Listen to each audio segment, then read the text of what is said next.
life can be just as magical as this garden, only it's a lot more fun. Now there's a lasting image. This is Carrie Fisher's, technically, on this technicality, it's her final movie, even though she probably did this, I think, before Rogue One came out. And I think she had done principal photography on The Last Jedi. And of course, they used archive footage on. This is my. This is going to be the non-spoiler section for right now. I'll let you know when we get into spoilers. So that's her having a smoking a fag or cigarette, as we call it in the United States. Both having a cigarette. That's Rita Ora to her left, Carrie Fisher. Carrie Fisher plays Hazel. Rita Ora plays Yana, another witch. And then there's Kiara Millward as the little girl Violet. Kind of think of Violet from Willy Wonka and the Chocolate Factory. Charlie and the Chocolate Factory. So this movie did not get finished on time in 2017 because of the post-production. The special effects had to get finished. So it came out in June, like technically last month or a month and a half ago. And so this kind of quietly arrived.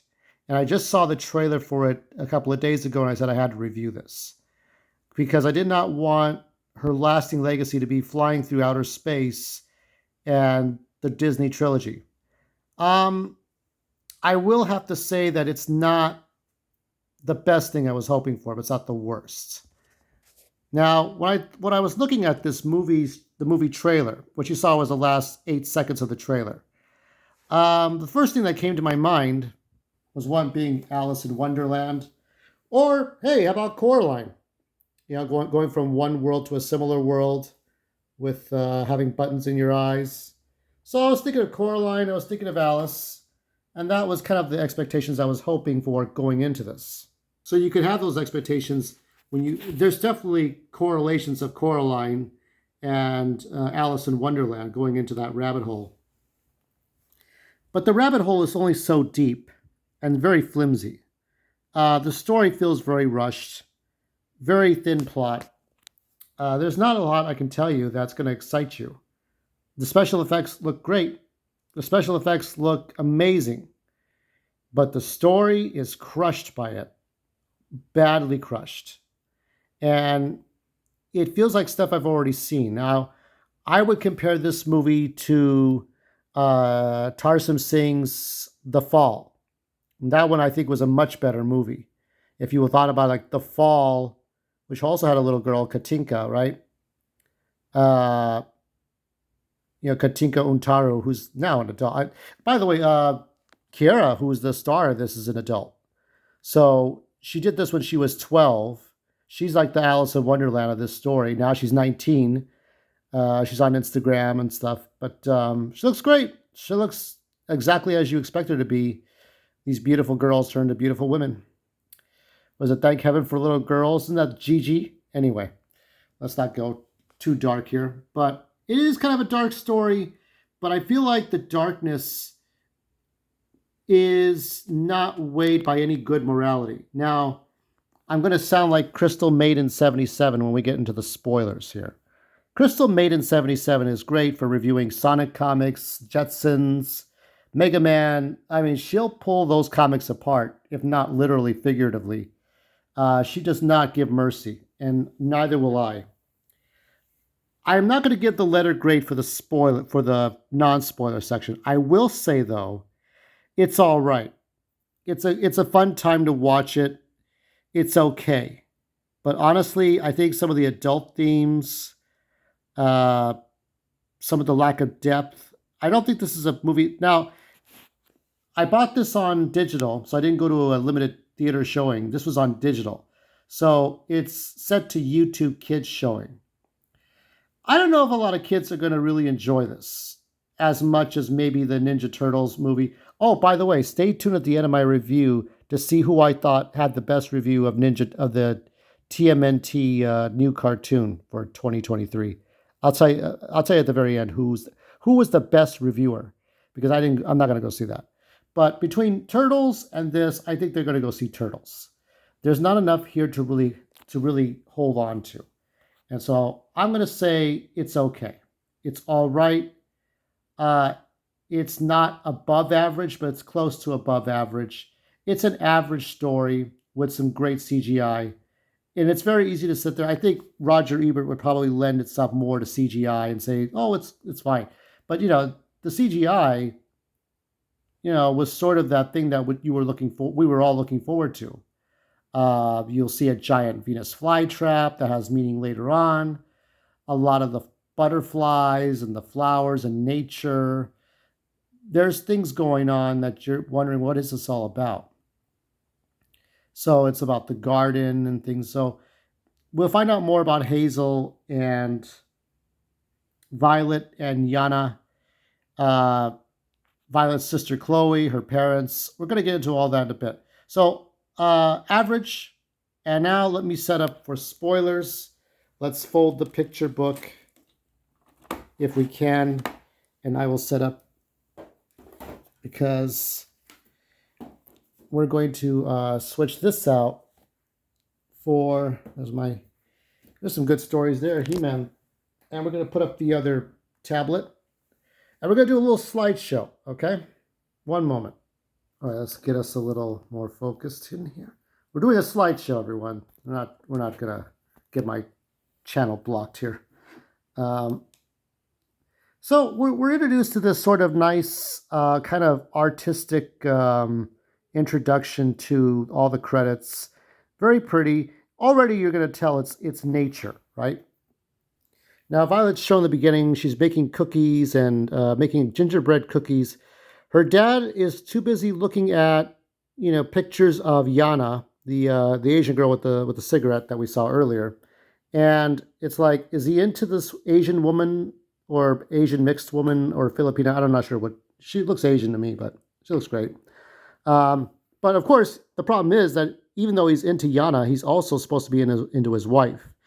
So we got these two people, parents, mom and dad. We got Violet to the far right. And it's all about Chloe being a model. So she's going to be a model. And Yana is sort of the, think of it as next top model. And Yana is, what's her face? I forgot her name. She had her own talk show. She's not Rihanna, but she looks like Rihanna. I keep forgetting her name. I don't remember her name. It's that person that you go on America's Next Top Model, and she's the host of the show. So Yana's the host of the show of the Next Top Model. Okay, and so Chloe, the sister of Violet here. Violet's the one we're focusing on, but her sister Chloe's like 5 years older. She's like 16 or 17, trying to get noticed, and her parents are watching her. It's one of those things. She's in a bikini. It's a little slightly perverted because you got some older men kind of looking up and down. It's a weird modeling audition process here. This is the thing. It's like we're focused on this modeling, and I don't even know what bearing this has on the fantasy stuff. Otherwise, it's nature versus nurture, I guess. This is the sort of Italy. I don't know. I don't know. I'm going to call it Little Italy because it never really is specific. Oh yeah, it is. It's Italian. I can see the flag there. You can see the little Italian flag right there at the far left. So it's like Little Italy. There's not. Sicily. I don't know. It's like not too specific, but I guess it could be Sicily. I remember when Aquaman, they had a fake Italian city so they could go and smash rooftops and stuff, fighting enemies and stuff. So they're in this little town. So pay close attention, okay? Because this is important. This is this versus the garden. And here is the setting for the garden. So she wants to go run off. She meets this boy. Now, they're spending time trying to get Chloe to be discovered as a model because they figure their daughter's good enough to be a model. I guess if Violet is 12 and Chloe is almost 18, so they're trying to get her discovered. So they're all sitting outside in that villa that I showed you, the little Sicily, okay, Little Italy. And here's this boy on his electric scooter, or gas scooter or whatever it is. It's a boyish boy, probably like 13 or 14, okay? A couple of years older than Violet, but that's Violet's new boyfriend because, he's kind of sitting around. And every time they talk to each other, now, Yana suspects Violet because she wears this flower around her wrist. This flower is not just like a cute little bracelet. The flower that she wears around her wrist is like significant of her power to be a witch and to move flowers around. She can manipulate flowers and nature around her. She's more of the Hansel and Gretel witch, I guess you could say, uh, as we as it'll become clear later on. She can manipulate nature. That's what she does. I don't know what good that really does in the long run, but I guess it makes her natural, I guess. I don't know. But Yana suspects this. So every time Violet is talking to the boy, okay, talking to the new boyfriend, I guess Yana's his mother. And so she keeps interrupting them from talking because I guess mostly because she suspects Violet of being special, the chosen one. So after it doesn't work out with the boy, Violet wants to go run off outside the city limits. So she runs outside Little Italy. There were a couple of moments where the mom tells the daughter to go outside because her chair broke.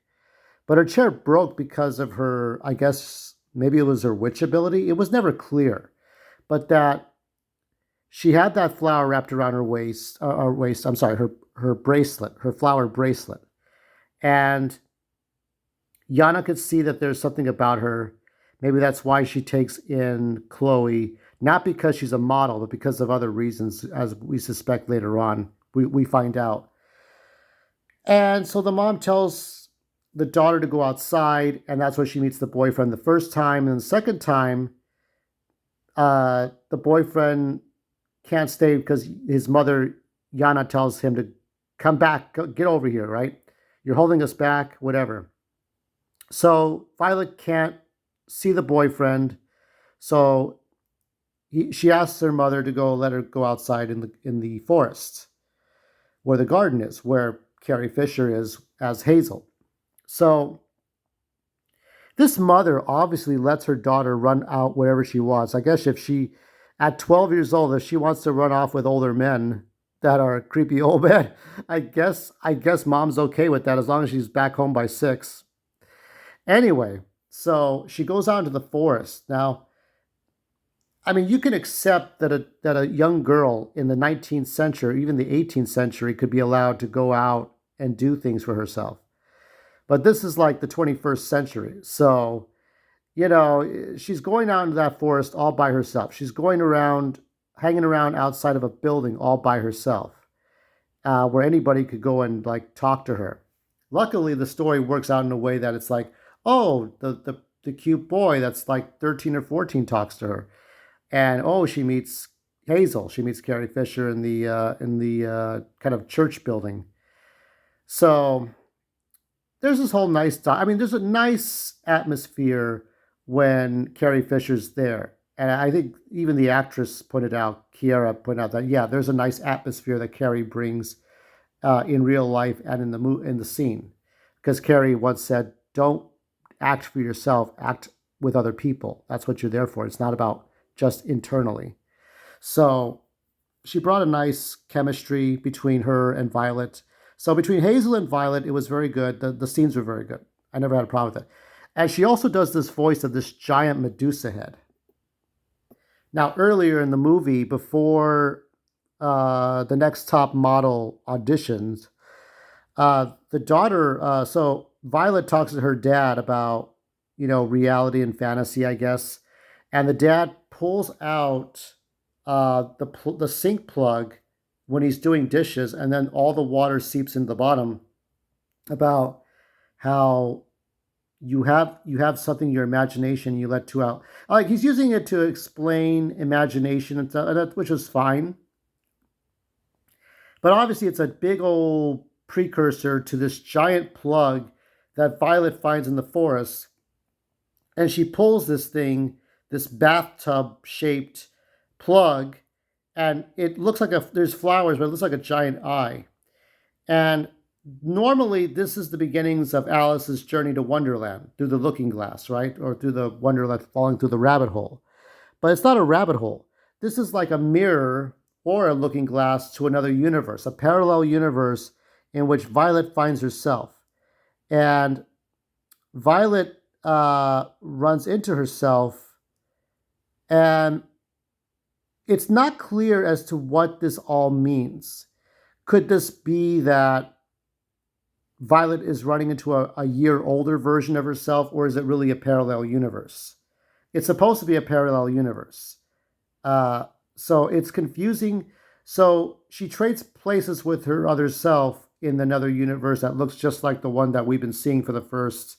Let me check this so far. 34 minutes of the movie, and I'm guessing this is the alternate Hazel, the alternate Carrie Fisher, uh, who tries to keep Violet in her house to keep her safe, because if she has to wait till the next day, so Violet has a deadline, much like Coraline does, right? She has until the next day, sunrise, to go back to the hole and go back to her own universe and switch places with the other Violet. So it's mirror mirror as well, like Star Trek, but you have to get back by a certain time. Kind of a tried and true formula. Sometimes it works, sometimes it doesn't. I think in this case it doesn't work because there was no payoff for this. Now, interesting thing, Violet gets this thick red dress uh, from from the second Hazel, I think, and so she comes back to the little town or the alternate. This is the alternate Little Italy, right? It looks just like the one we saw for the first half hour, but it is different and everybody's darker. Everybody's more honest with their feelings and a little more sinful. So I think that's the big difference that between that and that. So I can kind of get behind that. And that, what is it? Are people just not as willing to lie and they're more truthful? I guess that could be it. Now, before we delve more um, into Violet talking to her sister Chloe, or alternate Chloe, since this is not her real sister, right? Uh, what is it? Hazel talks to Yana, right? Yana's the evil witch and Hazel's the good witch, as though that's what we're supposed to believe. And they talk about, well, you can't have her. Basically, Yana's the evil person and Hazel's the good witch, but uh, Violet is the new good witch, I guess. I don't know. That's what this is supposed to be about. And I'm trying to go along with it. But I feel like Coraline and Alice in Wonderland did these things better. But here in this alternate universe, Yana invites Chloe to a very important formal party, which could happen in the first universe, right? In Violet's own universe. And everybody keeps telling her her son, Yana's son, the boyfriend, right, tells her not to go. Everybody's telling her, do not go, something bad will happen. But how does she really know that? How does she know enough about Yana? She knows Yana's a creepy, Asian model with short blonde hair. Looks like Susan Powder, right? But with that, these model people, these people in the modeling business are kind of creepy as it is. But how does she know that, to what extent? And so there's this whole conversation between the two witches, and then we get to this scene, and then she tells her at some point that the guy that the boy, Yana's son, the boy, the one that's supposed to be her boyfriend, is going to make a move on her. That don't go with the boy, that boy that's there with the scooter is going to just make a move on you. And then the sister, oh, it gets, yeah, this scene here. So all the time she keeps trying to follow her. First she didn't want to go, then she said she was going to go. The parents, the alternate parents, forbade Chloe from going to this party, so she wasn't allowed to go anyway. So everybody kept trying to talk her out of it. Then she decided to follow her through the little town to go to this party, and Chloe tells her to go, just not in these exact words to go fuck off because this is my party, not yours.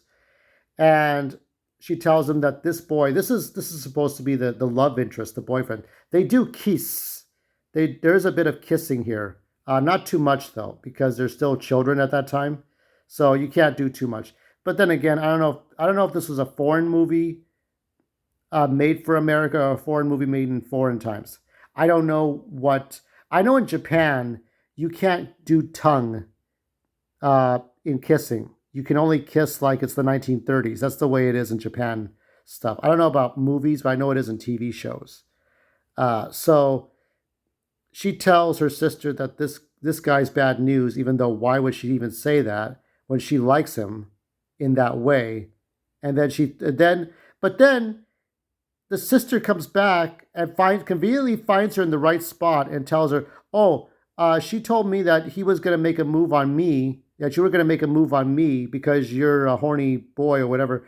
See, what weren't those your words? And so she tries to get back at Violet for making up a reason as to why she can't go to the party.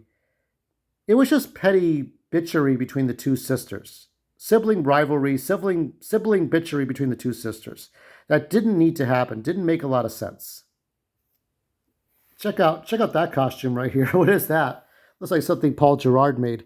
This is the alternate universe Yana, I guess, but I'm assuming that Yana and Hazel are probably the two from both universes are the same person, right? So this is all a ceremony, sort of one of these ceremonies in which a sacrifice. I don't know. We never really do know what the end goal of this ceremony is. Since Chloe is not a witch and Violet is, Violet has powers and Chloe does not have powers.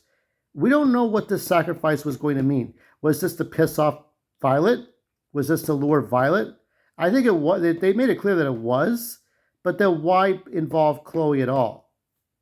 Why even involve her? What was that all about?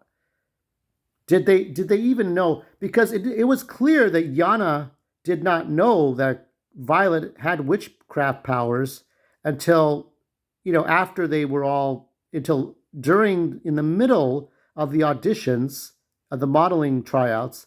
Yana was like, oh, she's got the witch powers, or did she think Chloe had the witch powers? This is sort of a big moment for her. So for Yana so she's like the only real evil person. Uh, there is the head photographer that's underneath her. So um, yeah, I mean she's just she's the villain, but it's never clear what she wants. What does she really want? To wear black all the time? What is it? I mean, she has this evil look. Is she against nature? There's a whole backstory. Maybe it's like nature versus nurture that we're not going to get from this one movie. And we're never going to get because obviously Carrie's passed on and there's nothing more to do with this. So at some point, so Violet and the kid, the boyfriend, break down the door somehow and stop a photography session. But for some reason, I don't know if she was drugged. She looked like she was date rape drugged because she's like out of it, right?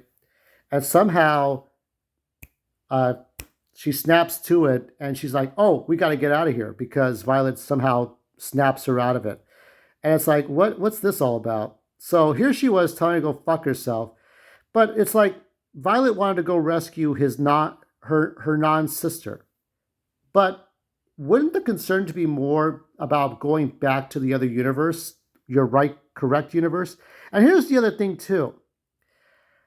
So her dad is revealed to having an affair because when she goes to the second universe, we see her dad with Yana, the one that he was fascinated with in the first one. So he's actually with her. So they're having an affair. They're playing around, okay? There's another guy that's, I don't know what he's about. He's sort of a troll. He mistreats the boyfriend, the 14-year-old kid. He treats him like shit for some reason. I don't even know. It doesn't make any sense. But yeah, Violet's dad is having an affair, messing around, and so she runs away from him. uh, when she catches him, or no, actually, she caught her parents having an argument, and her dad admitted to his wife, her mom, that he had feelings for Yana, and it's like, oh shit. So the dad was looking for her. Then at some point, the head photographer that's like second in command under Yana talks to Violet and Chloe's mom, and the mom is having an affair with the photographer. Boing, mad world. So now it's like, what the fuck is going on in this universe? And why should I care about these alternate characters if if that's not her family, her real family, and there's nothing but bullshit going on? Just go back before sunrise. Yeah, so there's the photographer, the one that's sleeping. So here are the two people that are having affairs with the parents of Violet and Chloe in the alternate universe. By the way, I don't know how the mom that felt forced, but they do run upon the giant Medusa sunhead, and it's Carrie Fisher's voice as this creature. And Violet once at one time Violet wanted this head to kill her because she felt like her life was so miserable. She does at some point. The boyfriend gives Violet a red ribbon, and she avoided the in Hazel's house is a Venus flytrap set of Venus flytraps, real life ones, right? But in the second universe, there are these giant Venus flytraps the size of like coffins, and so she is trapped in one. The second time she crosses back to the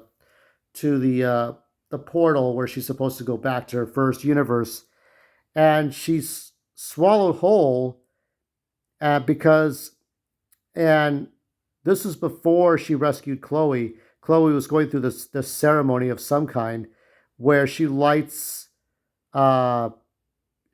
a stick on fire. She lights something on fire. I forgot what it was. I don't know what it was. Something got lit on gas fire, but that's what it was. So Violet got swallowed by a Venus flytrap and came out the other side. Her boyfriend rescued her, and then they went to go rescue the sister. So those are the only characters truly left. The sun rises, and despite all the efforts, Violet cannot return back to her first universe, even though before sunrise, she couldn't find. I think she went back to the right place, but that there was no hole, so she got cheated. I think she got cheated. So she was thrown into the second universe. But what was that universe all about? Was it a year later? Was it a month later? Was it a day later? What was the purpose? What was the point? Was she reliving the same day over and over again? And that was the metaphor. I don't really know. So there's a confrontation. So she's at the place, and she sees Yana. Yana and Violet have a small battle that isn't really a battle. It's a battle of wits and integrity more than it is about physical altercation. Now, keep in mind, the MacGuffin is that flower that's on her wrist. That's what makes her special. It's a key to the garden, I guess. I don't even know. Of course, it doesn't work because the Hazel uses her magic to pull her down with vines. Of course, she's pretty much dead and turned to flowers or butterflies or whatever. And so Chloe and Violet and the boy are all reunited. And they all run off into the sunset in the second universe, even though there was a first universe. The fucking end. Oh, what a movie this was. Yeah. We'll end it on the two witches here. And I'm going to give this, hold on, a C+. That's my score for that. That is my score. Sorry, I wanted to like this so badly, but I couldn't. If you like this video, you know what to do. I have hours and hours of content. And who's my favorite reviewer for the new Teenage Mutant Ninja Turtles movie? That's right, Jeremy Johns. He had the best review ever. Not gonna go see it. Don't care. Take care. Cowabunga. And may the force be with you. What is it? The one joke I remembered? Somebody said in a Vinny Vinesauce stream that somewhere Carrie Fisher is enjoying Coke in Heaven, Cocaine in Heaven. And I think Vinny said that somehow I think Carrie would have enjoyed that joke. Let's hope. More than this movie.